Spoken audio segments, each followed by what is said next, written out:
네, 안녕하세요. 우리 금년 들어서 찬양대가 많이 좀 변한 것 같지 않습니까? 이쪽은 예인데 이쪽은 전혀 뭐가 변했는지 지금 분간이 안 되신 것 같아요.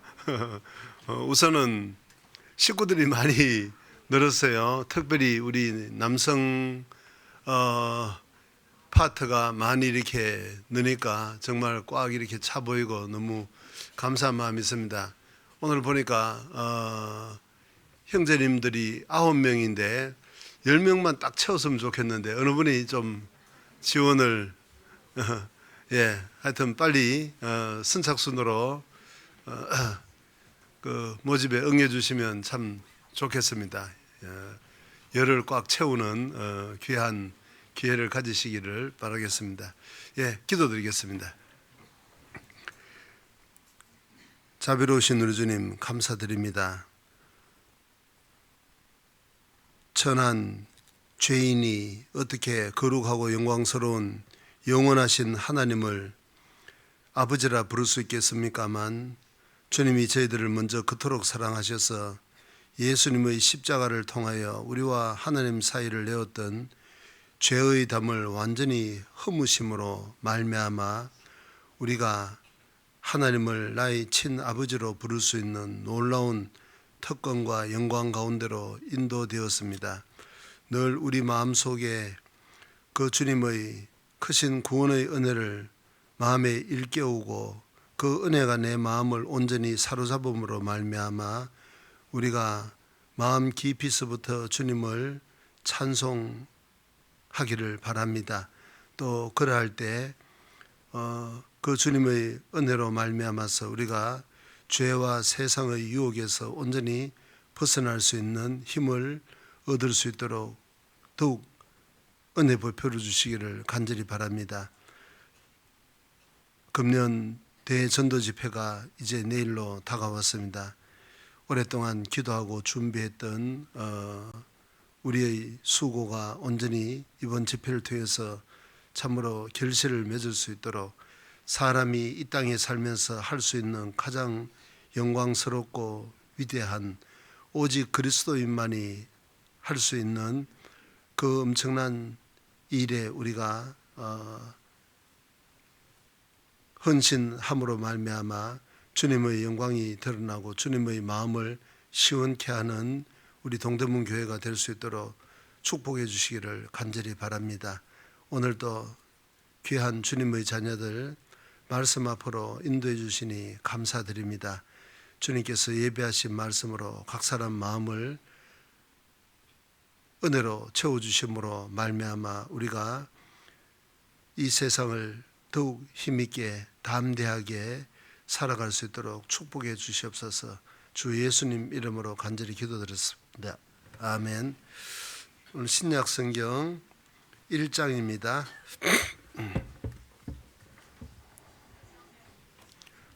죄송합니다.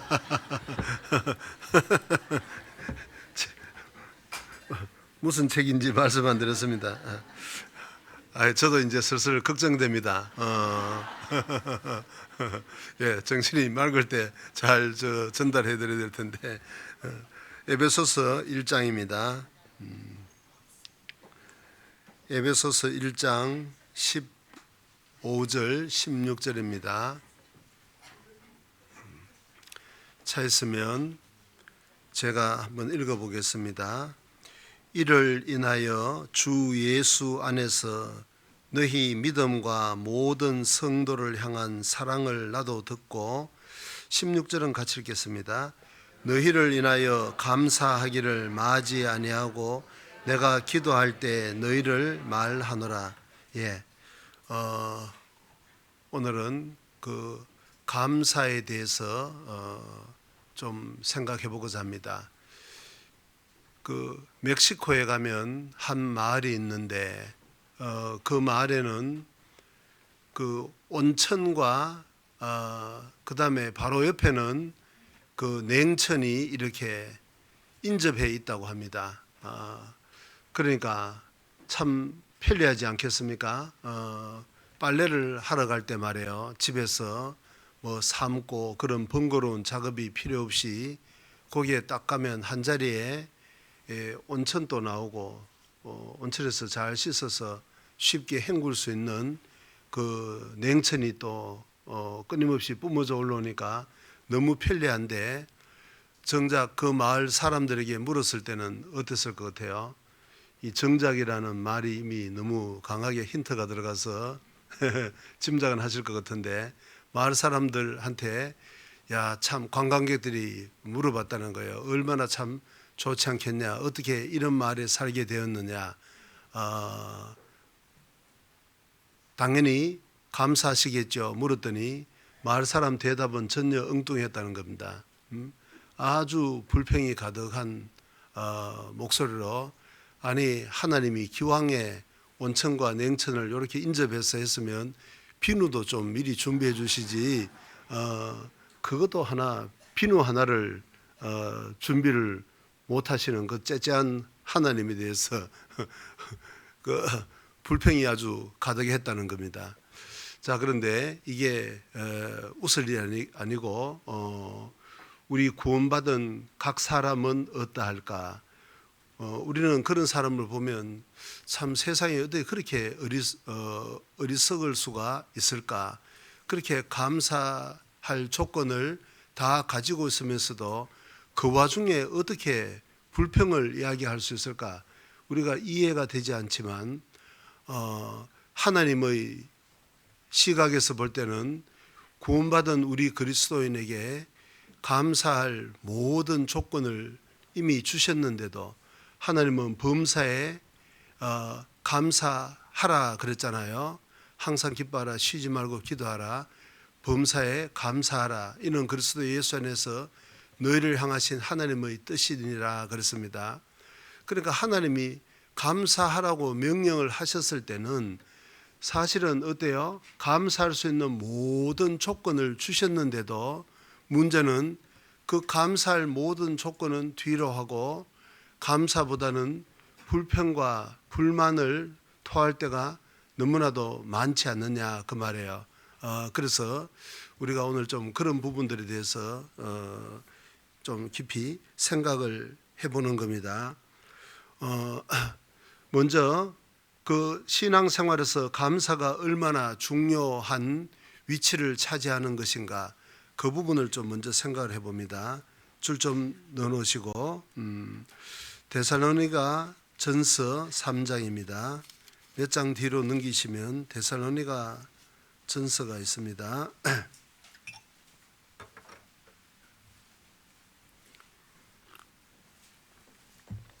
데살로니가 전서 3장 9절, 우리 하나님 앞에서 너희를 인하여 모든 기쁨으로 기뻐하니 너희를 위하여 능히 어떠한 감사함으로 하나님께 보답할꼬. 그 신앙생활을 여러 가지로 정리할 수 있을 텐데 그 중에 중요한 한 가지는 무엇이겠습니까? 여호와께서 내게 주신 모든 은혜를 무엇으로 보답할꼬. 하나님은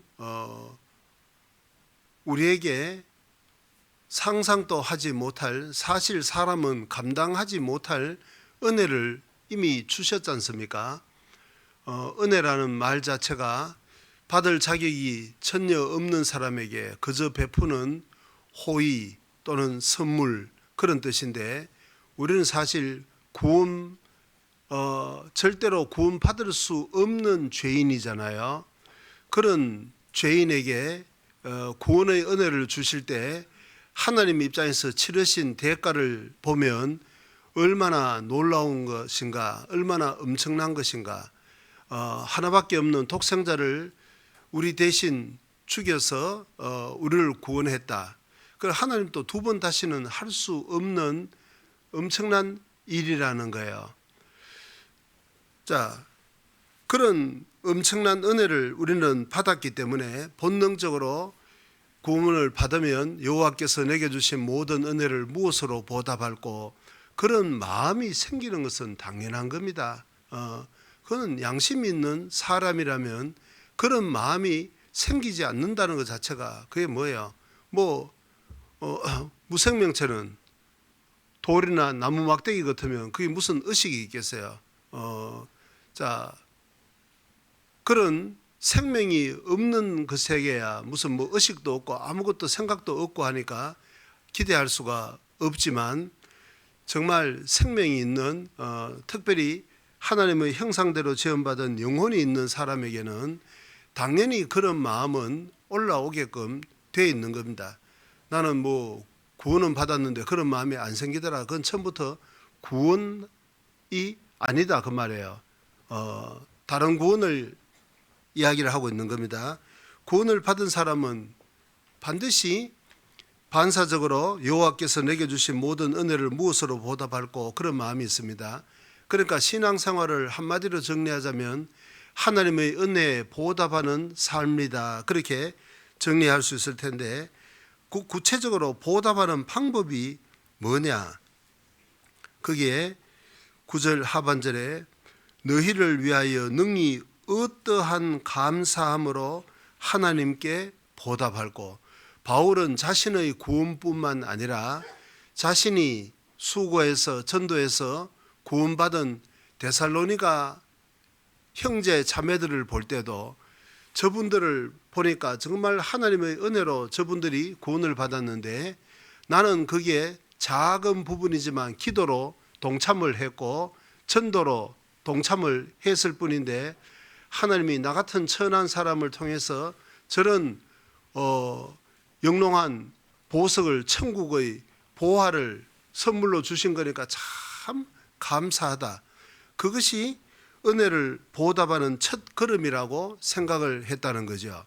그러니까 우리도 마찬가지로 은혜를 보답하는 것은 무슨 우리가 주님을 위해서 목숨을 내놓고 큰 희생을 하고 그런 거 좋지만, 하나님이 원하시는 것은 처음부터 그런 걸 원하는 것이 결단코 아니라는 거예요. 지극히 작은 것에 충성된 자는 큰 것에도 충성되다고 그러잖아요. 우리가 작은 일에 보답할 수 있는 사람이 큰 일로도 보답을 한다는 겁니다. 하나님은 무슨 처음부터 어린 아이에게 100kg이 넘는 장정만이 들 수 있는 그런 큰 일을 하라고 절대로 요구하는 분이 아니라는 거예요. 작은 일, 내가 할 수 있는 작은 일부터 하는데 어때요? 자, 일이라는 것은 외적으로 하는 일도 있겠지만 또 마음속에 내적으로, 마음에 가득한 것을 입으로 말한다 그랬잖아요. 마음에 있는 것이, 안에 있는 것이 밖으로 나오는 겁니다. 그러면 마음속에서 보답할 수 있는 것은 무엇이겠습니까? 그게 바로 감사라는 거예요. 감사. 항상 그 주님의 은혜에 감사하는 마음을 품고 있을 때 하나님은 그 마음을 보시고 너무나도 기뻐하신다는 거예요. 자녀가 있는데 똑같이 부모님 심부름은 잘하고 말은 잘 듣는데 한 애는 항상 불만이 가득해. 건드리면 터질 것 같아. 야, 이거 하나 더 주문했다가는 이제는 뭐가 터질 것 같은데 조마조마하다면 부모님이 얼마나 불안하지 않겠어요? 그런데 한 가지를 하더라도 정말 감사한 마음으로 밝은 표정으로, 자, 그 밝은 표정이라는 것이 마음에 감사한 마음이 있으면 저절로 표출이 되는 거잖아요.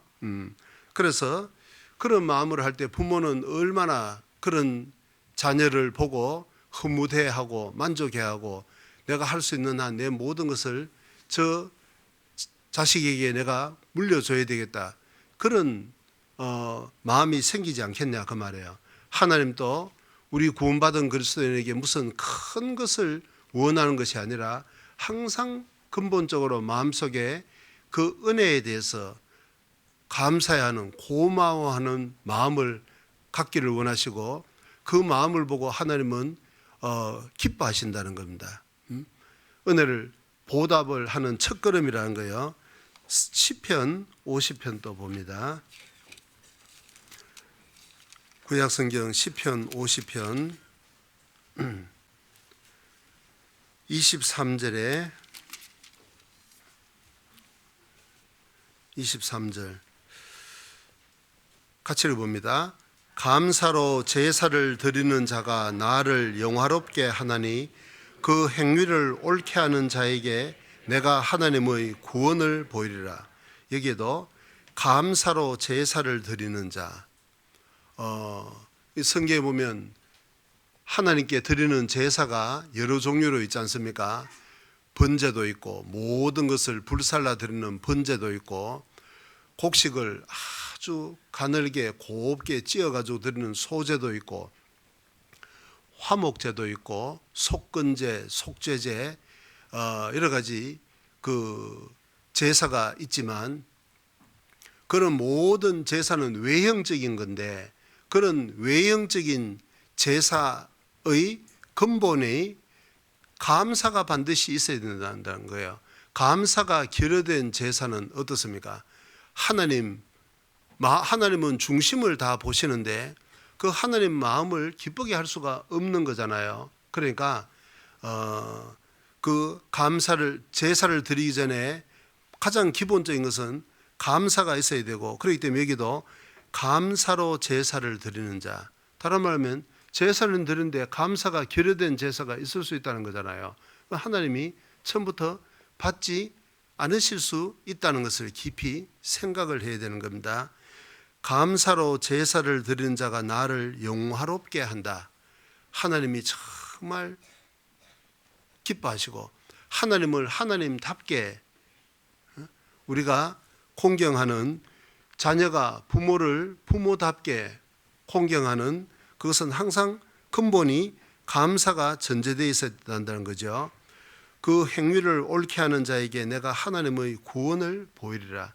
하나님은 그런 사람을 통해서 일하시고 또 그 사람도 항상 하나님의 그 삶 속에서 역사하는 그 구원을 지금으로 말하자면 생활 구원이라고 할 수 있겠죠. 그걸 경험할 수가 있다는 겁니다.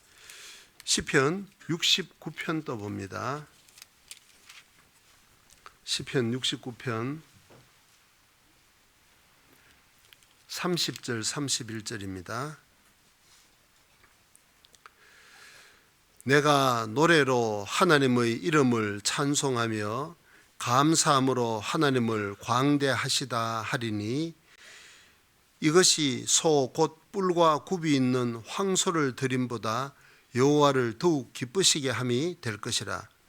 여기에도 노래로 하나님을 찬송하고, 찬송이라는 것은 감사가 바깥으로 표현되는 방법인 거죠. 감사가 없는 그 찬송이 무슨 찬송이겠냐 그 말이에요. 자, 감사를 전제로 해서 바탕으로 해서 하나님께 노래로 하나님을 찬송하는 겁니다. 하나님의 이름을 찬송하며 감사함으로 하나님을 광대하시다 하겠다. 감사함으로 이 하나님이 어떤 분인지, 나의 주인, 나의 아버지가 어떤 분인지 그걸 선포를 하는 겁니다. 전하는 거예요. 이것이 소 곧 뿔과 굽이 있는 황소를 드림보다, 그러니까 요즘 소 한 마리가 이 정도면 얼마쯤 해요? 뿔과 굽이 있는 소. 우리 최인석 형제님이 지금 부재 중이어서 가격을 잘 모르는 어느 분이 이 정도면 뿔과 굽이 있는 큰 황소면 뭐 하여튼 비쌀 거예요. 예, 됐습니다. 그러니까 큰 일이다 그 말이에요. 예나 지금이나 그 소값이 무슨 예전에는 이 시골 농가에는 소가 큰 재산, 어쩌면 가장 큰 재산이었을 거예요. 사람은 못 먹어도 소는 항상 죽을 끓여가지고 따뜻하게 진지를 갖다가 드렸는데 어때요? 큰 희생이다 그 말이에요. 그런데 그것보다도 여호와를 더욱 기쁘시게 하는 것은 뭐죠? 감사함으로 드린다는 겁니다. 작은 것을 드리더라도 마음에 주님의 은혜에 대해서 항상 감사한 마음이 있을 때 하나님은 그 작은 것을 감사가 없는 큰 것보다도 기쁘시게 여기는 것은 틀림이 없다는 겁니다. 자, 그래서 이 기도도 마찬가지잖아요. 기도의 3요소가 뭐예요? 첫째, 감사와 찬송이고, 두 번째, 죄에 대한 자백이고, 세 번째는 간구입니다. 죄에 대한, 무조건 하나님께 뭘 해결해 달라고 간구하기 전에 죄에 대한 자백이 반드시 있어야 된다는 거예요. 죄는 그대로 가지고 있으면서 이걸 주시고 저걸 주시고, 그건 뭐예요? 그건 그 사람이 하나님의 주인인 거예요. 하나님을 무슨 종처럼 이것도 해결해 주시고 저것도 해결해 주시고 하나님을 이용을 한다는 거예요. 그게 하나님이 가장 싫어하는 겁니다. 그게 바로 여로보암의 죄라는 거예요. 자, 그럼 뭐 길게 설명하지 않겠습니다. 자, 이게 뭘 하나님께 간구하기 전에 죄를 버리는 것 아주 중요하지만 이거보다 더 우선적인 것이 있다는 거예요. 그게 뭐예요? 먼저 죄를 자백하기 전에 감사가 반드시 선행되어야 된다는 겁니다. 하나님은 죄를 품고 있으면 기도를 듣지 않으신데, 그렇기 때문에 죄를 자백해야지, 죄를 버려야지, 맞는 이야기지만은 그 이전에 그 죄만 초점을 맞추면, 잘못하면 하나님은 공의의 하나님, 하나님은 음하기만 한, 너 빨리 죄를 실토해라, 실토하지 않으면 내가 아주 박살을 낼 거라는 그런 공의의 하나님, 율법의 하나님, 어떤 종교적인 하나님으로 섬길 수 있다는 거예요. 그러니까 죄를 자백하는 것 중요하지만 더 우선적인 것은 하나님의 은혜에 대해서 깊이 묵상을 하고 찬송을 하는 것이 훨씬 더 중요한 일이라는 거예요. 그럴 때 혹여 내가 아직까지 내 마음이 어두워서 깨닫지 못한 죄도 하나님이 그 은혜로 우리에게 발견할 수 있도록 도와주신다는 것을 믿을 수 있다는 거야. 그렇지 않으면, 잘못하면 내가 죄를 다 자백했는지 잘 모르는데 죄를 자백 못한 상태에서 기도를 한들 이 기도를 듣겠냐, 기도하는 마음까지 막아버릴 수 있다는 거야. 자, 그러나 자백 이전에 은혜를 마음속에 깊이 묵상을 하면 혹 내가 미처 깨닫지 못한 죄도 깨닫게 해주신다는 그런 확신을 가질 수가 있다는 거잖아요. 그러니까 신앙생활에 있어서 감사라는 것은 가장 우선적인 것이 틀림이 없다는 거예요. 자, 그러면 이제 이 정도로 좀 감사의 방향을 잡고 오늘 본문으로 다시 돌아가 봅니다. 에베소서 1장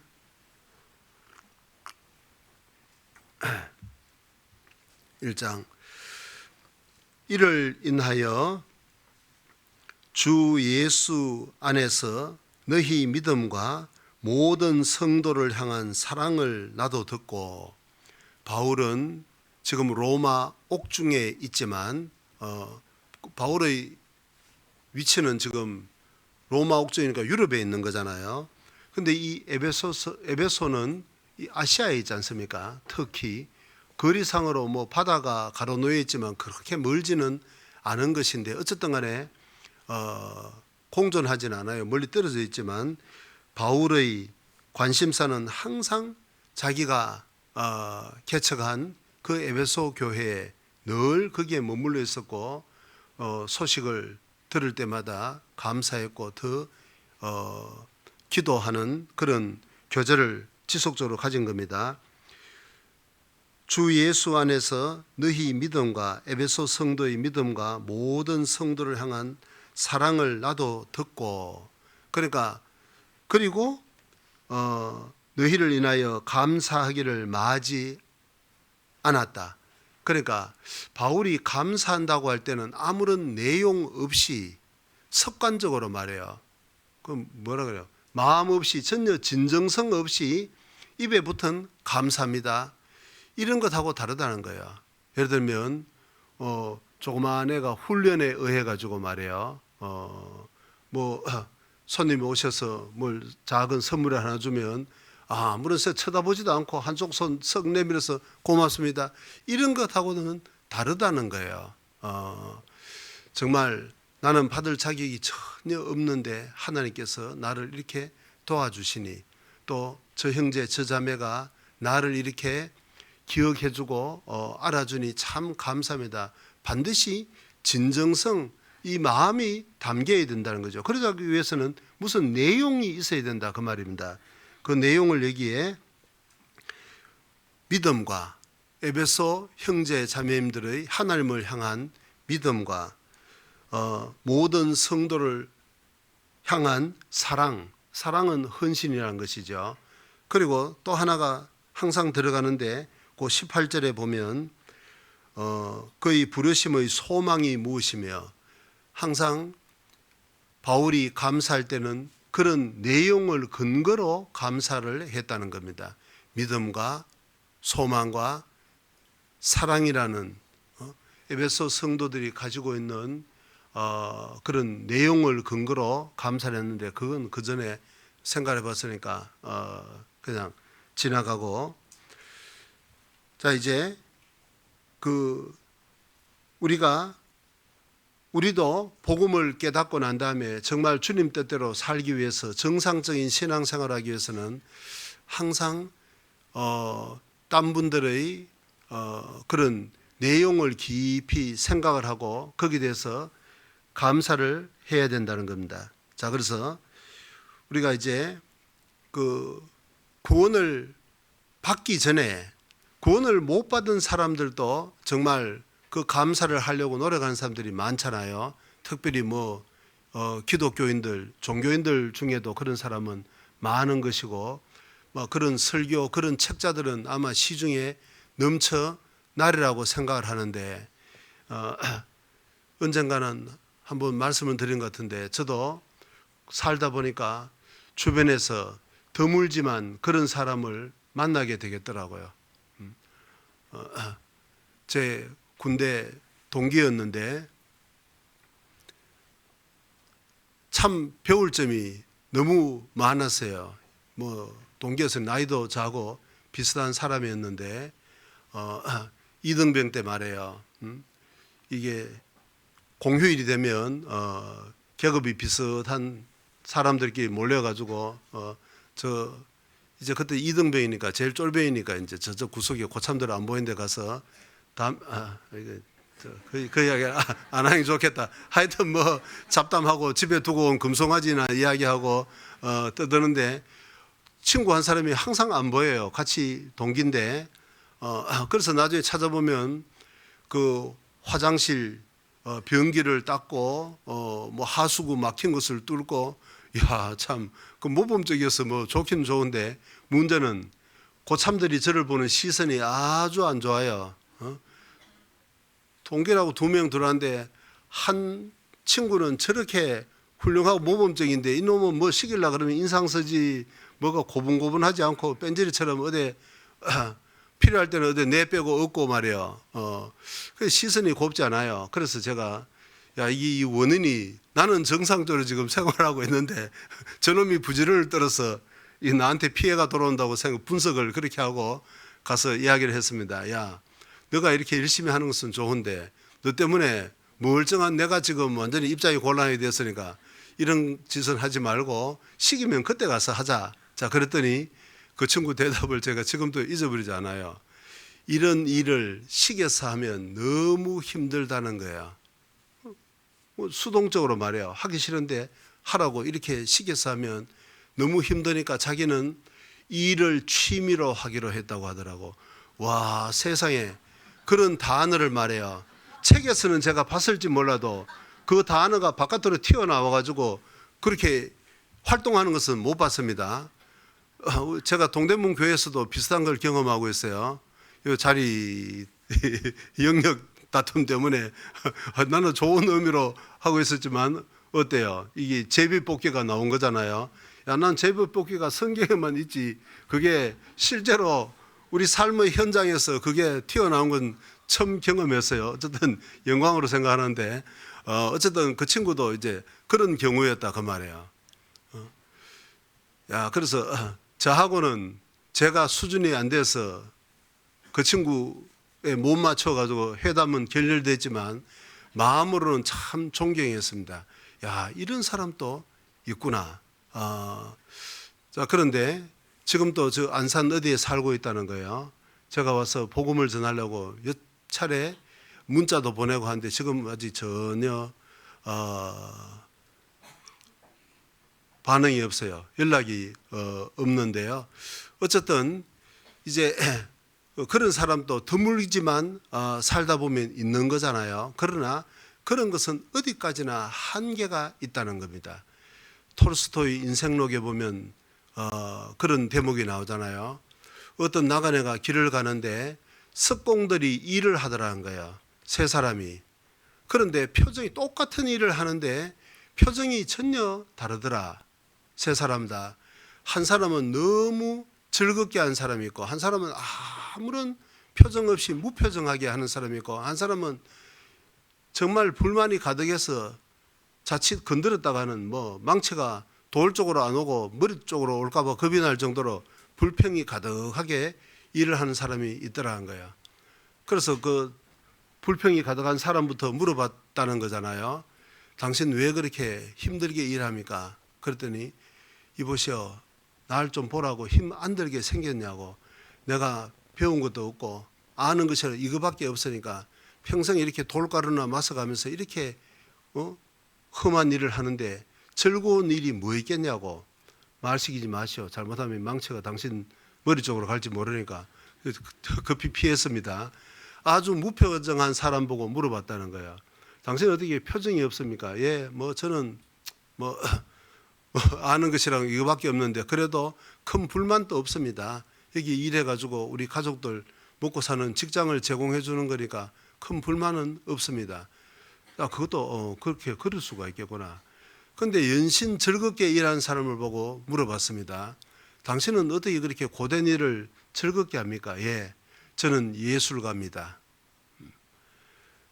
저는 이 돌을 가지고 일을 하기 때문에 이건 천년이 가도 그대로 남을 겁니다. 후세 사람이 이 길을 걸을 때마다 나를 기억해 줄 겁니다. 그것만 해도 즐거운데 거기다가 도움까지 보수까지 제가 하는 것보다도 훨씬 더 후하게 쳐주니 저는 참 감사할 뿐입니다. 자, 그래서 사람은 긍정적인 가치관을 가지도록 한 컵의 물을 보고도 아유 이거 갖고 나한테 무슨 큰 보탬이 되겠냐, 부정적인 시각으로 보는 사람도 있고 이게 없었으면 어쩔 뻔했느냐 정말 감사하는 마음을 가진 사람도 있다는 거잖아요. 긍정적인 거 발견문을 보도록 모든 인생 철학자들은 그렇게 주문을 하지만 여러분 근데 그런 것은 물론 그런 긍정적인 가치관을 가지는 것이야 좋은데 근데 그 인간이라는 것은 어디까지나 한계가 있습니다. 불가항력적인 사람이 할 수 있는 어떤 그 한계를 넘어서면 어떤 사람이든 불평과 불만이 나오게끔 돼 있는 겁니다. 자, 어쨌든 우리가 사람이 어떤 자신의 의지를 가지고 자신의 노력으로 그 항상 마음속에 감사한 마음을 가지고 긍정적인 것을 보려는 시도는 좋은 것이지만 어느 한계를 넘어설 수 없는데 구원받은 그리스도인은 다르다는 겁니다. 왜 그러냐면 하나님의 성품이 들어와 있기 때문에 다른 겁니다. 누구든지 그리스도 안에 있으면 새로운 피조물이라 이전 것은 지나갔으니 보라 새 것이 되었다 그러잖아요. 무엇이 새 것이 되었습니까? 신분도 안 바뀌고 뭐 연령이라든지 뭐 외모가 육신적인 것 세상적인 것은 전혀 바뀌지 않았는데 무엇이 바뀌었습니까? 예, 보이지 않는 우리 마음속에 하나님의 생명이 신의 성품이 들어왔잖아요. 그걸 통해서 볼 수 있는 새로운 눈이 열린다는 겁니다. 즉 임마누엘의 하나님, 하나님이 나와 함께 계시다는 그 사실, 그래서 하나님을 통해서 모든 것을 볼 수 있는 새로운 힘을 우리는 하나님께로부터 부여받았다는 거예요. 야고보서 2장을 봅니다.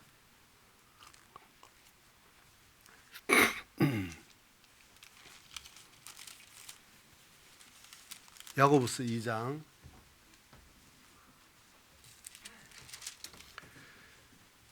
15절부터 제가 읽습니다.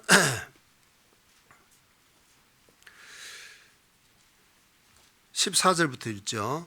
내 형제들아, 만일 사람이 믿음이 있노라 하고 행함이 없으면 무슨 이익이 있으리요? 그 믿음이 능히 자기를 구원하겠느냐? 만일 형제나 자매가 헐벗고 일용할 양식이 없는데 너희 중에 누구든지 그에게 이르되 평안히 가라, 더웁게 하라, 배에 부르게 하라 하며 그 몸에 쓸 것을 주지 아니하면 무슨 이익이 있으리요? 이와 같이 행함이 없는 믿음은 그 자체가 죽은 것이니라. 자, 여기 이 야고보서는 믿음이 있으면 반드시 행함이 나오게 되어 있다, 연결되게 되어 있다. 이제 그러니까 믿음은 내적인 것이고 행함은 외적인 것이라는 것을 이제 말씀을 하고 있는데, 오늘 주제로 연결시켜서 보자면 어때요? 사람이 믿음이 있노라. 그 믿음의 내용이 뭐예요? 그 믿음이 구체적으로 뭘 이야기하는 겁니까? 당연히 임마누엘입니다. 나를 구원하신 하나님이 볼지어다 세상 끝날까지 내가 항상 너희와 함께 있으리라는 주님이 나와 함께 계시다는 그 임마누엘의 믿음입니다. 자, 그러면 이제 오늘 주제하고 연결을 시켜봐요. 전지전능하신 하나님, 모든 것을 다 아시고 모든 것을 이루시는 그 하나님이 우리에게 어때요? 항상 감사하라고 말씀을 하셨을 때는 감사할 조건을 이미 다 주시고 그런 명령을 하시는 거냐? 감사할 조건도 없는데 맹목적으로 아무런 내용 없이 감사하라, 그렇게 명령을 하시겠냐? 뭐 당연히 덧붙일 필요가 없이 이미 감사할 조건을 다 주셨기 때문에 말씀을 하시는 거잖아요. 그러니까 이미 다 주셨기 때문에 찾아서 누려라, 그 말입니다. 그러니까 우리가 은혜도 생각을 해봤고 또 이미 우리는 그 은혜의 가장 핵심인 구원을 이미 경험했기 때문에 이런 것을 이해하기가 그렇게 어렵지 않아요. 감사할 모든 조건을 다 주셨기 때문에 그것을 찾아서 누리라는 겁니다. 구원이라는 것도 이미 다 구원을 해놓으셨잖아요.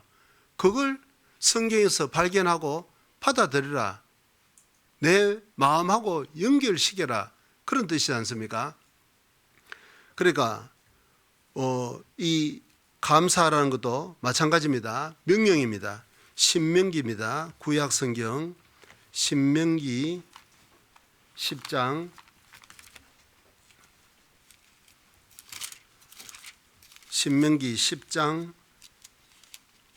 13절입니다.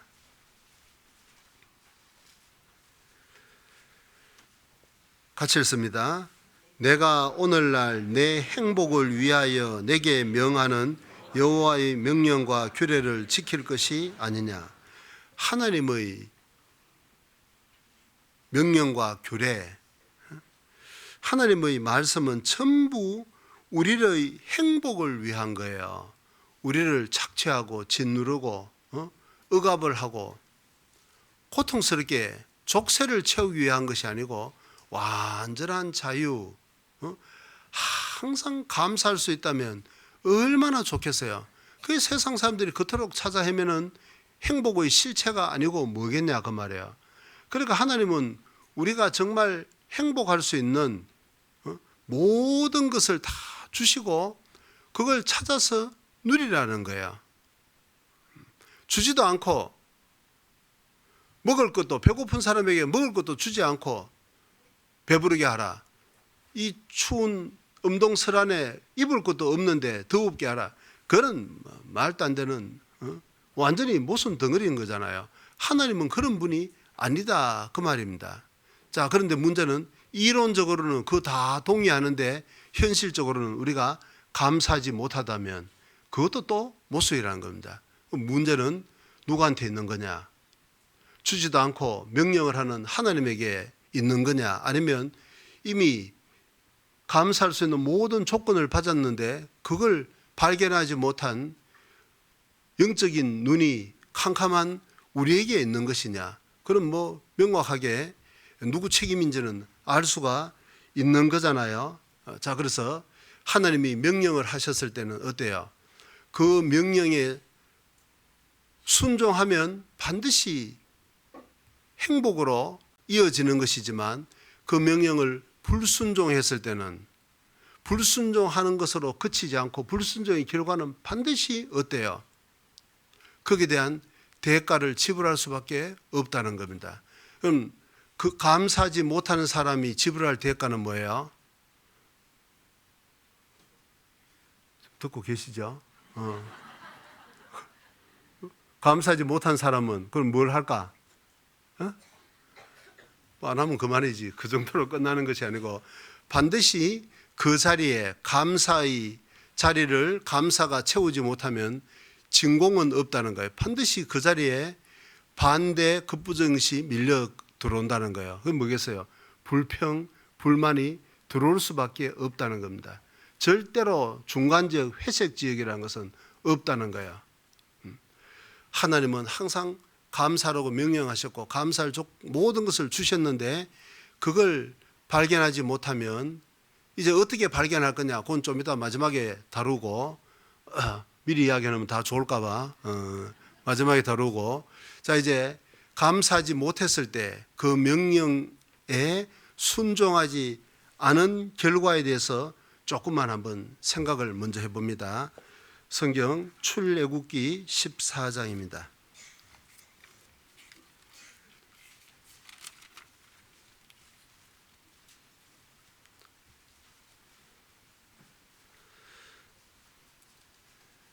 (14장) 10절부터 읽습니다. 바로가 가까워 올 때에 이스라엘 자손이 눈을 들어 본즉 애굽 사람들이 자기 뒤에 미친지라. 이스라엘 자손이 심히 두려워하여 여호와께 부르짖고 그들이 또 모세에게 이르되 애굽에 매장지가 없으므로 당신이 우리를 이끌어 이 광야에서 죽게 하느냐? 어찌하여 당신이 우리를 애굽에서 이끌어내어 이같이 우리에게 하느냐? 우리가 애굽에서 당신에게 고한 말이 이것이 아니냐? 이르기를 우리를 버려두라. 우리가 애굽 사람을 섬길 것이라 하지 아니하더냐? 애굽 사람을 섬기는 것이 광야에서 죽는 것보다 낫겠노라. 자, 우리는 보세요. 이 현장에 있지 않고 한참 뒤에 이 현장을 객관적으로 이렇게 떨어져서 보고 있잖아요. 이걸 보면 어때요? 자, 이게 이제 출애굽기 사건이고 홍해 앞에 선 유대인들의 모습인 거잖아요. 그래서 우리는 그 결과를 다 알고 있습니다. 뭐예요? 하나님이 유대인들을 이런 콘으로 몰아간 것은 목적이 뭐예요? 그래, 이집트 사람들의 손에 죽이겠다는 겁니까? 아니면 전부 바다로 쓸어 넣어서 물로 수장을 시키겠다는 겁니까? 하나님이 이런 위험으로 이끈 목적이 뭐예요? 전혀 처음 듣는 이야기 같아요. 어때요? 하나님의 은혜를 보여주기 위해서인 거잖아요. 하나님이 정말 어떠한 능력으로 기적을 행하실 것, 그리고 그 기적의 배후에 전부 하나님의 사랑이 숨어 있다는 것, 그러니까 더 큰 은혜를 깨닫기 위해서 잠깐의 이런 고난을 허락을 하시는 겁니다. 자신의 연약함을 깨닫고 자신의 한계를 깨닫고 주님만을 의지하도록. 쉴만한 물가로 가기 위해서는 반드시 사망의 음침한 골짜기를 짧지만은 통과할 필요가 반드시 있기 때문에 그런 것 아니에요? 그리고 우리가 성경을 들어서 객관적으로 이렇게 조명을 하면 전부 은혜라는 거 틀림없어요. 그러니까 어때요? 정상적인 사람이라면, 주님의 뜻이라면 이런 사지로 몰아넣었을 때 어떤 전율을 느껴야 된다, 그 말이에요. 아, 하나님이 정말 하나님다운 기적을 일으키기 위해서, 하나님의 능력을 보여주시기 위해서 나를 잠깐 이런 어려움으로 몰아넣으시는구나.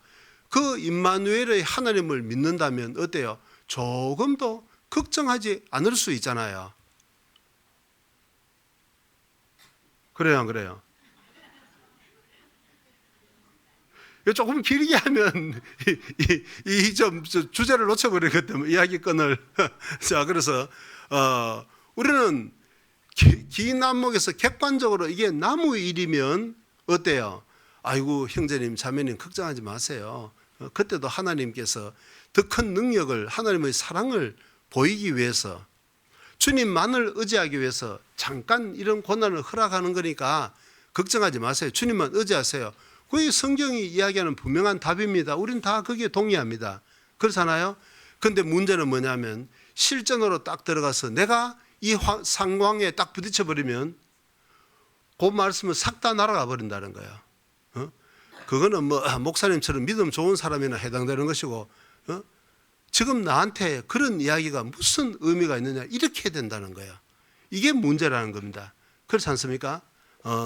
자, 그래서 우리는 그런 불신앙에서 하루빨리 빠져나와야 된다는 거예요.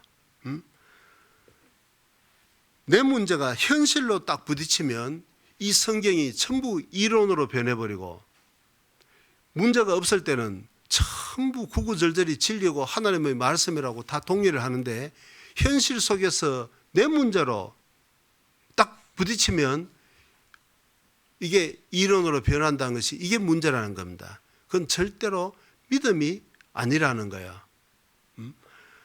자, 그래서 우리도 내 삶 속에 닥칠 때도 조금 객관적으로 좀 떨어져서 볼 필요가 있다는 겁니다.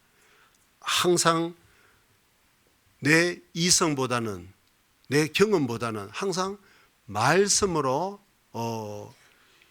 내가 받아들이고 그쪽으로 작동할 수 있도록 훈련을 부단히 하지 않으면, 작은 것부터 말이에요, 항상 하나님이 나와 함께 하다는 거, 함께 하신다는 거, 하나님이 나에게 고난을 허락했을 때는 반드시 무슨 이유가 있다는 거, 더 큰 것을 주기 위한 은혜의 손길이라는 것을 반드시 믿어야 된다는 겁니다. 그 믿음이 없으면, 오직 나의 의인은 믿음으로 말미암아 살리라 그런데, 그 믿음이 없으면 그 다음부터는 말씀은 말씀대로고 내 생활은, 내 반응은 전혀 말씀과는 반대로 나오게 된다는 겁니다. 자, 그리고 생각해 보세요. 자, 여기에 기록은 되어 있지 않지만 이 상황 속에서 유대인들은 당장 모세를 원망하고 하나님을 대적했습니다. 누가 언제 우리를 보고 건져달라고 하느냐, 우리가 언제 사정했느냐, 왜 괜히 간섭을 해가지고 우리를 사지로 몰아넣는다. 참 답답하고 가슴 터질 노릇이 아니겠냐, 그 말이에요. 자, 그런데 여기에 기록되어 있지 않지만 어때요? 모세와 요수아와 갈렙을 인터뷰를 했다면, 오늘날 기자단에 가가지고, 자, 지금 대부분의 사람들이 이렇게 지금 반응을 하는데, 요수아 당신 생각은 좀 어떻습니까? 갈렙 당신 생각은 이 상황을 어떻게 보십니까? 이렇게 인터뷰를 한다면 뭐라고 답변했겠습니까?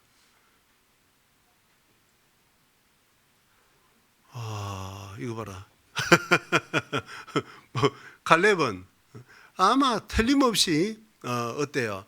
틀림없이 하나님이 우리를 이렇게 사지로 몰아넣었을 때는 더 큰 뜻이 있을 겁니다.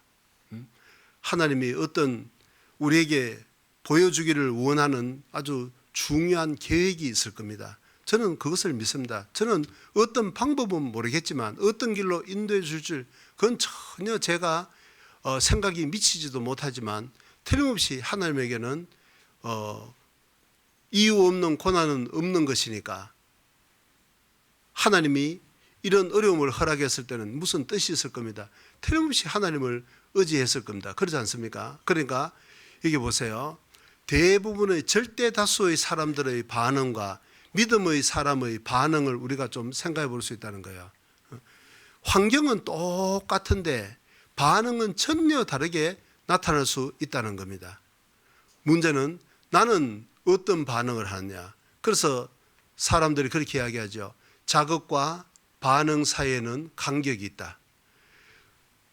똑같은 술 주정뱅이 아버지를 뒀는데 그 아버지 밑에서 똑같은 환경에서 자란 자녀의 성장 모습이 완벽하게 다르더라는 겁니다. 한 사람은 아버지를 닮아서 술 주정뱅이가 되었고 한 사람은 세계적인 전도자가 되었다는 겁니다. 기자들이 물어봤다는 거예요. 당신은 왜 인생이 그렇게 망가졌습니까? 예, 그럼 100% 우리 아버지 책임입니다. 어릴 때부터 항상 술을 먹고 우리를 괴롭히고 주정만 부리는 거 봐서 저도 배운 게 그거밖에 없습니다. 자기 인생 망가진 것을 아버지 탓으로 돌렸습니다. 그런데 이상하게 왜 똑같은 환경에서 다른 형제는 세계적인 전도자가 됐느냐 물어봤습니다. 목사님은 어떻게 그렇게 위대한 주님의 일꾼이 되었습니까? 예, 제 아버지 때문에 그렇습니다. 저 아버지 때문에 한 것은 같은데 어떻게 그렇게 반응이 달라요?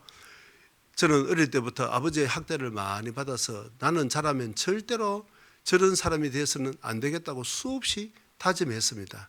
그러다가 주님을 만났고 정말 저는 그 주님의 은혜로 이렇게 바뀌었습니다. 어떻습니까? 전혀 정반대의 모습이 똑같은 환경에서 나온다는 거예요. 문제는 우리는 어느 쪽이냐? 하나님을 원망했던 그 대다수의 사람의 부류에 있느냐? 아니면 극소수의 여호수아와 갈렙의 믿음의 부류에 있느냐? 그 우리가 선택하는 문제다 그 말입니다. 감사라는 것도 꼭 마찬가지라는 거예요. 자, 그런데 왜 대다수의 사람들은 그 길을 불평불만을 하는 길을 선택하기 쉬울까? 이게 바로 그 불평불만이라는 것이 죄의 요 습성을 만족시키는 아주 본능적인 반응이라는 거야. 우리가 뭐 불평불만 할 때만큼은 어때요? 우월감을 느끼는 거야. 저 사람은 잘못됐다. 저 사람은 엉터리다. 그거 뭐예요? 그거는 판단을 하는 것은 재판장의 몫이잖아요. 그러니까 그 순간만큼은 자기는 재판자리에 딱 앉고 판단받는 사람은 자기에게 판단을 받는 죄수의 모습이다 그 말이에요. 우월감인 거예요. 우월감. 그 순간에 그 순간만큼은 내가 훨씬 나아. 내가 하나님이면 이런 식으로 안 하겠어. 어떻게 하나님이 이 정도밖에 못하냐? 그러고도 하나님이냐? 그 위치에 있다. 하나님을 판단하는 위치에 서는 것이 불평불만이다 그 말입니다. 그렇지 않습니까? 아, 진짜 하나님도 너무 시시해. 나 같으면 내가 하나님 자리에 앉았으면 멋지게 참 이렇게 드라마틱하게 할 텐데 어떻게 이렇게 방법이 이 정도밖에 안 나오냐고. 하나님을 판단하고 그럼 뭐 하나님을 판단하는 사람이 다른 사람을 판단한 것이야 거의 식은 죽 먹기겠죠. 자, 완전히 마귀의 성품, 죄의 성품을 만족하는 그리고 일시적인 우월감, 내가 저 사람보다 훨씬 낫다는, 저 사람이 내보다 못하다는 자, 그런 잘못된 그 마음이 있기 때문에 이제 그런 불평불만을 하게 되어 있다는 겁니다. 자, 그리고 또 하나는 받은 은혜를 이미 받은 은혜를 다 망각을 해버린다는 거예요. 받는 것은 당연한 것이고 받지 못한 한 가지에 집중을 한다는 겁니다. 아마 익숙한 예화인데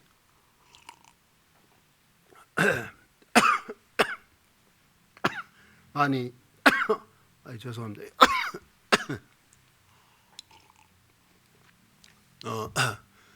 듣고 아시는 내용인데 아마 실화인 것 같아요. 어떤 그 사업을 크게 하는 그 독재가가 빈민가를 지나가게 되었는데 너무 불쌍하게 살더라는 거야. 하루 끼니를 걱정해야 되는. 그래서 이분이 마음이 그 너그러웠기 때문에 동정심이 많았기 때문에 매일 지나가면서 일정한 것을 지원을 했다는 거예요. 자, 그런데 문제는 어느 때가 돼가지고 너무 바쁘고 또 사업도 좀 어려워지고 해서 그달은 그 사람들에게 못 줬다는 제 날짜에. 그러면 어떻게 돼야 될 것 같습니까? 그냥 그 사업가가 그 사람들을 불쌍히 여겨서 순수하게 아무것도 바라지 않고 도와줬던 거예요. 자, 그러면 정상적인 사람은 당연히 아이고 우리를 항상 이렇게 도와주는 저분이 무슨 어려움이 있냐, 우리가 그동안 그런 은혜를 받았으니 뭔가 우리가 좀 도와줘야 되지 않겠냐, 그래야만 당연한 것 아니겠습니까?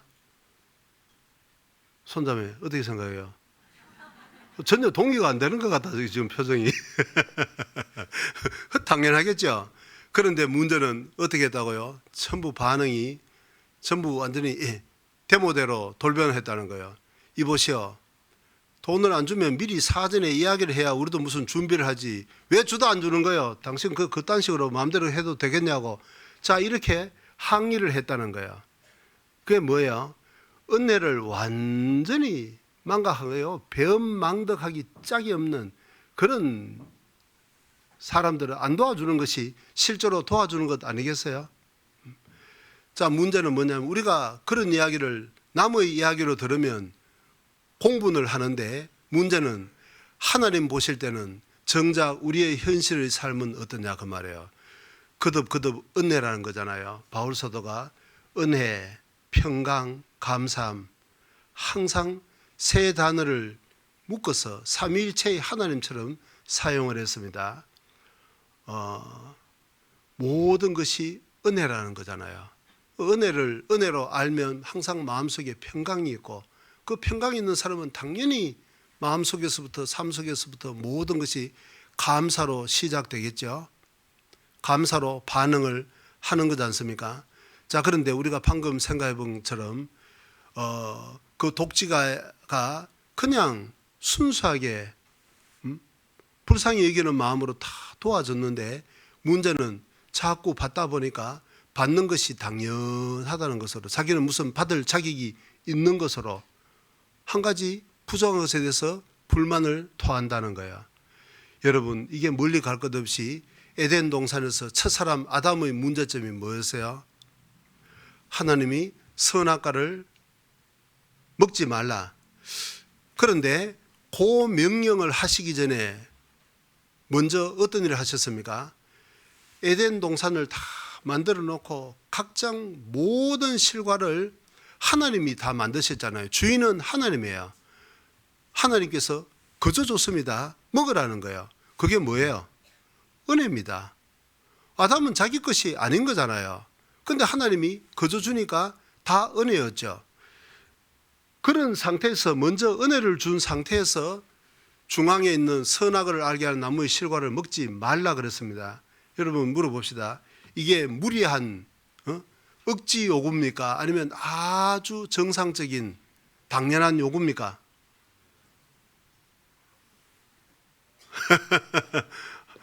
그렇죠. 근데 왜 그런 요구를 했을까?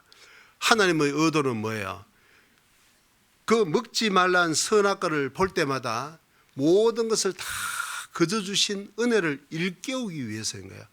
아담이라는 사람이 정상적인 사람이었다면 먹지 말라는 것을 보고 왜 저걸 먹지 말라고 했을까? 마귀는 와가지고 이 바보야, 생각해보면 몰라, 임마 저게 제일 맛있는 거야, 이 등신아. 먹어 임마. 저것만 먹으면 눈이 밝아서 하나님처럼 되는 거야. 그러니까 하나님이 질투를 해서 시기를 해서 먹지 말라고 한 거지. 하나님이 너를 사랑한다면 먹으라고 하지 왜 먹지 말라고 하겠어. 자, 그러니까 여기에서 이제 우리가 정리를 잘 해야 되는 거죠. 하나님은 은혜를 은혜로 알고 있는지 시험하기 위해서, 또 무딘 마음을 일깨우기 위해서 가끔 부족도 허락을 하신다는 거예요. 근데 마음을 은혜로 꽉 채워 놓으면 어떻습니까?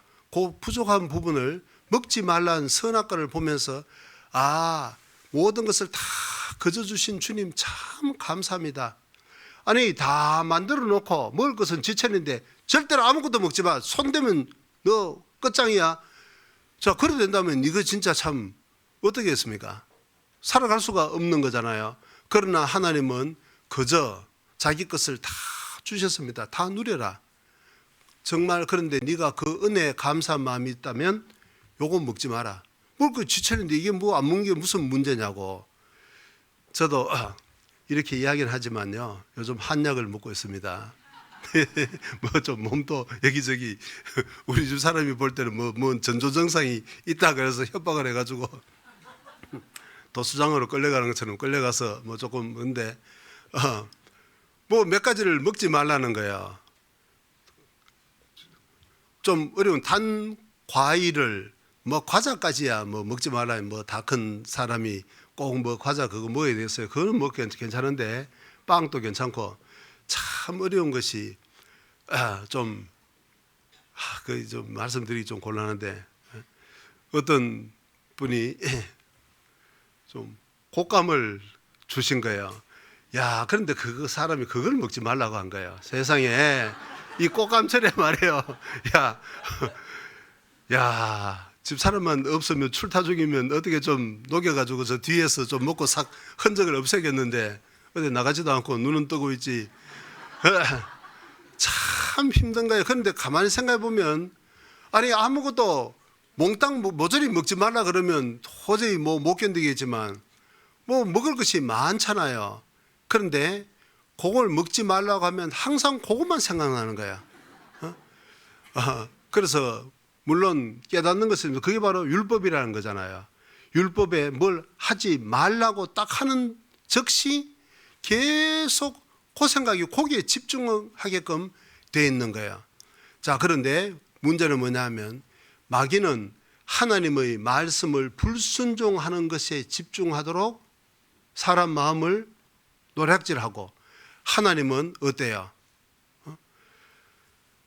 하나님의 명령을 통해서 하나님의 은혜를 생각하도록 일깨우도록 계속적으로 역사를 하고 계시다는 것을 우리는 항상 생각을 해야 되는 겁니다. 그러니까 하나님의 은혜를 깊이 생각해 보면 그런 명령을 한 이유가 틀림없이 있다는 거예요. 은혜를 상기시키기 위해서, 은혜를 은혜로 알게 하기 위해서 에덴 동산에서 모든 것을 거저 주신 은혜를 알게 하기 위해서 요거는 먹지 말라. 그러니까 먹지 말라, 그게 부정적으로 생각하세요. 왜 먹지 말라고 했을까? 다른 것도 다 먹지 말라고 했으면 얼마나 힘들었을까? 그건 불가능한 이야기인데 다 주신 은혜를 생각하면 안 먹는 것은 아무런 문제가 안 된다는 거예요. 그러니까 순서가 중요하죠. 어디에 무게 중심을 두느냐가 완전히 신앙생활을 결정을 지어버린다는 겁니다. 그러니까 우리는 항상 감사할 조건을 찾지 못하면 항상 불평불만을 할 조건을 마귀가 무수히 많이 깔아버린다는 거야. 이야기 나왔으니까 그 11조라 그 선악과라는 것은 11조하고도 관계가 있기 때문에 잠깐 말씀을 드리자면 어때요?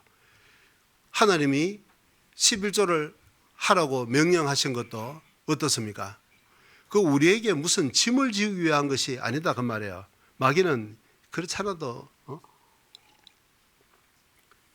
안 내도 모자란 판에 그 내라고 하니 그게 뭐 그 무슨 은혜냐. 자, 그런 식으로 이제 하지만 어때요?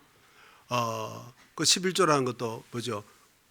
의미가 뭐예요? 모든 것이 하나님이 은혜로 다 주셨다는 거예요. 그걸 깊이 생각을 하면 그걸 인정하는 표시가 10분의 1이라는 거예요. 그러니까 11조라는 거 잘 아시죠? 하나님이 주신 10가지 중에 하나는 하나님 거고 9가지는 내 거다. 그게 아니고 그게 도둑놈 심보라는 겁니다.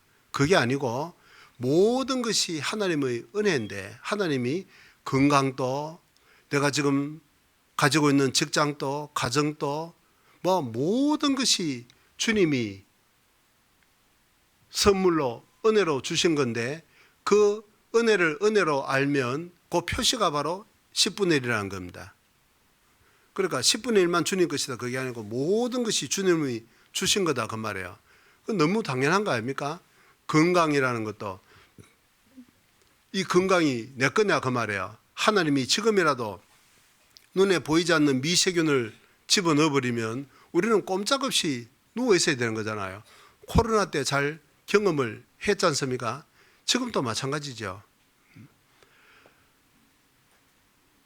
우리가 가지고 있는 삶의 터전도 하나님이 풀어버리면 언제든지 다 날아갈 수 있는 거잖아요.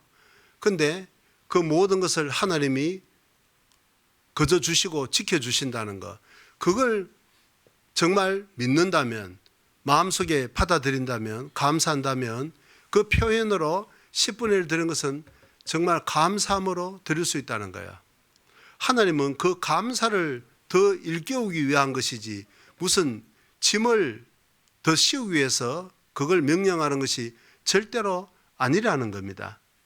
자, 그래서 어쨌든 우리가 마음을 감사로 채우지 않으면 반드시 그 자리에 불평과 불만이 밀려 들어오게 되고 그 결과는 잘 아시죠? 고린도전서 10장에 보면 유대인들이 광야에서 죽은 이유가 나오잖아요. 60만 명의 장정이 나왔는데 요수아와 갈렙 두 사람을 제외하고는 다 죽었다는 거예요. 그 중에 죽은 이유를 보면 음행을 하다가 죽은 사람도 있고 뭐예요? 우상을 섬기다가 죽은 사람이 또 있고 하나님을 시험하다가 죽은 사람도 있지만 그 사람들 수가 아주 명시되어 있어요. 얼마 되지 않아요. 60만 명에 비하면 불과 큰 숫자가 아닌데 대부분의 사람들은 그런 거예요. 마지막 죄가 우상 숭배도 아니고 간음도 아니고 하나님을 시험한 것도 아니면 뭐예요? 불평이었다는 거예요. 불평. 그 불평이라는 것이 뭡니까? 오늘 주제인 감사의 꼭 반대라는 거예요. 그러니까 마음을 감사로 채우지 않으면 반드시 그 자리에 불평이라는 것이 들어오게끔 되어 있다는 겁니다. 마음에 하나님이 주인으로 계시지 않으면 공백은 없다는 거예요. 반드시 마귀가 그 자리를 비집고 들어온다는 겁니다. 옛 주인인 마귀가. 자, 그래서 이제 마지막으로 어떻게 하면 그러면 구체적으로 이 마음을 은혜로 감사로 가득 채울 것인가? 지금까지 대략적으로 다 말씀드렸습니다. 먼저 믿음의 눈으로 봐야 된다는 거죠. 믿음. 그 믿음의 내용이 뭐냐? 임마누엘이라는 겁니다. 나를 구원하신 그 하나님이 나와 함께 하신다는 것. 그러니까 항상 그걸 끊임없이 눈을 떠도 눈을 감아도 항상 그걸 놓치면 안 된다는 겁니다. 여러분, 감사를 영어로 땡크라고 할 수 있잖아요. 그게 어원이 뭐라고요? think에서 왔다는 겁니다. 생각에서 왔다는 거예요. 생각. think, I를 하나 중간에 있는 A로 바꿔버리면 감사가 되는 거잖아요. 감사는 생각에서 온다는 거야. 여러분, 믿음이라는 것도 뭐예요? 믿음, 항상 믿음을 이야기하는데 믿음을 쉽게 정리하면 어떻게 정의할 수 있겠습니까? 마틴 로이드 존스라는 그 20세기 영국의 위대한 전도자가 있었는데 설교자가 있었는데 그 목사님이 믿음은 뭐냐 정의하기를 한마디로 생각이라는 거예요. 생각. 무슨 생각이냐? 끈질기게 하나님을 가운데 놓고 하나님과 연결지어서 생각을 한다는 거야. 그게 바로 믿음이라고 그분은 그렇게 정의했습니다. 어때요? 우리도 공감할 수 있겠죠? 하나님이 나와 함께 하신다는 거. 항상 그걸 잊어버리면 안 된다는 겁니다. 그러니까 불신이라는 것은 뭐죠? 함께 하시는 하나님을 잊어버리는 거. 고려하지 않는 것. 거기서 모든 불신이 생겨난다는 거예요. 하나님이 함께 하시는데 뭐가 걱정이냐고. 그런데요, 그도 말씀드린 것처럼 그게 어떤 문제가 생기면 잘못하면 그게 이론으로 거쳐버리고 현실에서는 전혀 그 믿음이 사라지는 경우가 너무나도 비일비재하지 않느냐 그 말이에요. 많이 들어보셨죠? 그 유명한 성경 주석가 매튜 헨리라는 분. 그분이 한 번은 전도하러 가다가 강도를 만났다 그러잖아요. 강도를 만나서 안 죽을 정도로 두들겨 맞고 돈을 다 빼앗겼다는 거예요. 여러분이 내가 그 입장이 된다면 어떻게 반응하겠습니까? 아까 작업과 반응 사이에는 간격이 있다 그러는데 각자 다 똑같은 환경에서도 반응은 다 다르게 한다고 우리가 배웠는데 나 같으면 어떻게 반응하겠습니까? 세상에 당장 하나님을 원망할 수 있겠죠.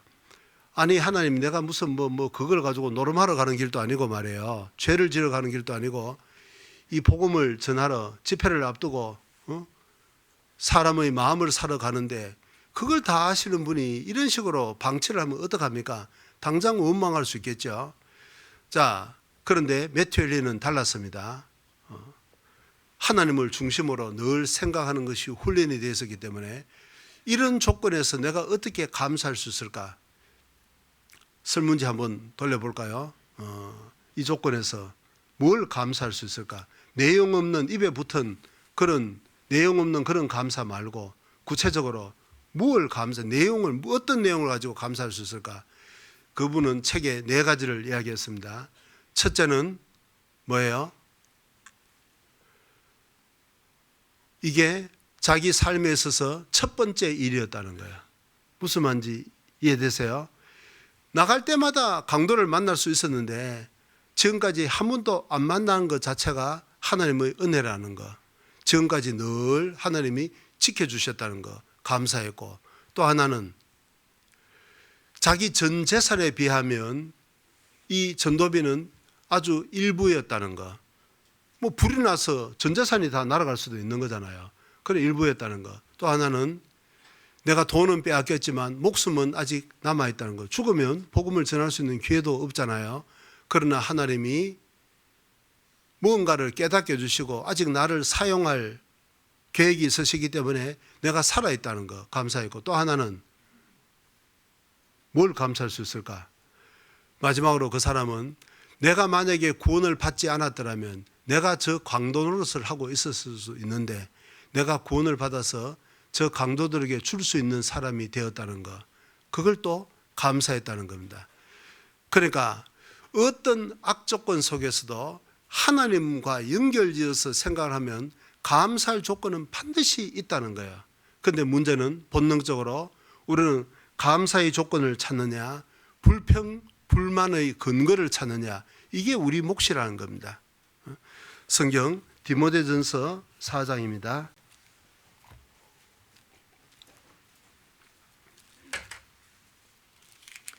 디모데전서 4장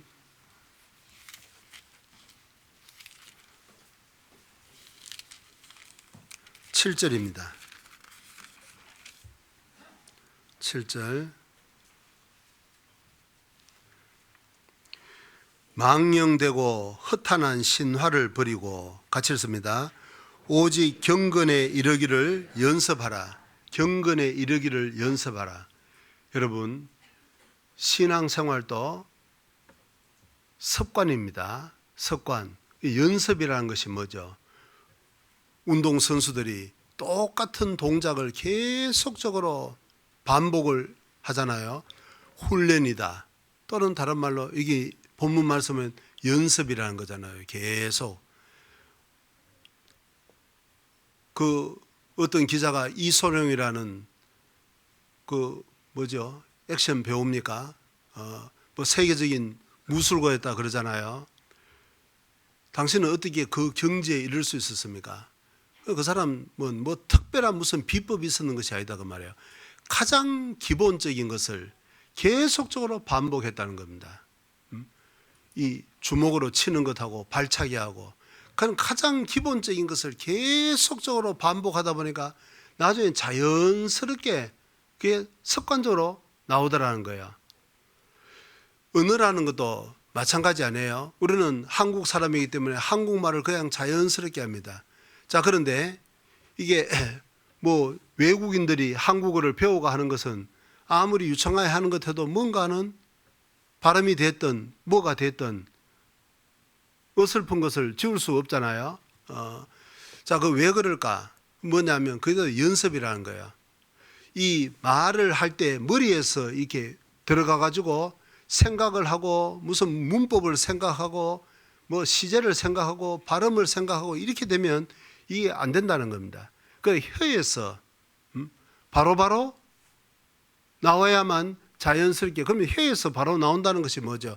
수많은 연습이고 수많은 반복을 계속 했기 때문에 나중엔 자연스럽게 나온다는 겁니다. 우리가 오른손잡이라면 젓가락을 오른손에서 아주 자연스러운데 안 쓰던 왼손으로 쓰면 얼마나 어둔하고 불편하지 않습니까? 그러니까 감사를 하는 것도 하나님이 나와 함께 하시다는 것을 늘 삶 속에 접목시키는 것도 훈련이라는 겁니다. 경건에 이르기를 연습하라. 계속적으로 반복을 하다 보면 자연스럽게 된다는 겁니다. 구원 안 받은 사람은 반복해봐 소용없습니다. 어느 한계를 못 넘어서지만 구원을 받은 사람은 하나님이 실제로 마음속에 와 계시기 때문에 반복을 하면 반드시 된다는 겁니다. 되지도 않는 것을 명령을 할 리가 없지 않습니까? 자, 그래서 반복에 이르도록 연습을 해야 되고, 마지막으로 한 가지만 생각을 해보자면, 그러면 그걸 이루기 위해서 일단은 어때요? 성품적으로 말이죠. 의식적으로는 노력을 해야 되지만 이 마음 속에 교만이라는 것을 버려야 된다는 거예요. 교만한 사람이 절대로 감사할 수가 없다는 겁니다. 감사라는 그 하나님의 축복은 반드시 겸손한 사람 마음속에 머무른다는 거예요. D.L. 무디라는 분이 그렇게 이야기했죠. 자기가 시편을 계속 연구를 하다 보니까 뭐 한 가지 발견을 했는데 그게 뭘까? 우리가 아는 대로 시편의 많은 부분을 지은 분이 다윗이라는 거 잘 알잖아요. 우리가 다윗을 생각하면 뭘 떠오릅니까? 대표적인 것이 어때요? 다윗을 정말 이스라엘의 왕으로 추대하게 된 첫 번 단초가 골리앗을 때려 누인 거잖아요. 다윗의 생애에 있어서 그는 꽃이라고 할 수 있을 겁니다. 그 결과 왕자까지 갔으니까, 왕의 위에까지 갔으니까 계기는 바로 그것이었는데, D.L. 무디가 가만히 보니까 자기 같으면 그걸 이 시편에 여러 군데 다윗이 골리앗을 때려 누웠을 때 뭐 소감 전후로 해가지고 막 그걸 아주 해석돼. 요즘 말로 하면 신문 기자들이 말해요. 그 골리앗의 머리통을 밟고 있는 다윗을 사진으로 찍어가지고 인터뷰를 하고 그걸 막 스컵을 해서 몇 권을 갖고 있을 것 같은데 자기 같으면. 근데 D.L. 무디가 시편을 자세히 읽고 생각을 하다 보니까 그게 한 군데도 없다는 거야. 거기서 D.L. 무디가 발견한 것은 정말 다윗은 겸손한 사람이었구나.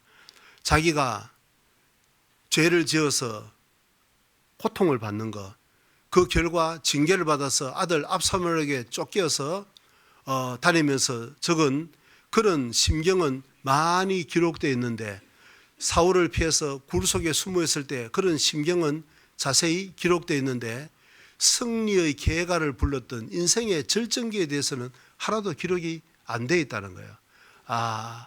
감사라는 것은 겸손한 사람에게만 머무르는 하나님의 축복인 것이구나. 오늘 생각해 본 것처럼 모든 것은 다 감사인데 그걸 받아 누리는 사람은, 교만한 사람은 절대로 못 받게끔 되어 있는 것이구나. 그러니까 생각해 봅시다. 나는 마음속에 뭔가 불평이 있고 뭔가 감사로 채우지 못한 부분이 있다는 것은 내 삶 속에 이 뿌리 뽑지 못한 교만이라는 것이 틀림없이 있는 것이구나. 나에게 있어서는 겸손이라는 부분이 원래 자기를 올바로 아는 그런 시각 자체가 완전히 결여된 것이구나.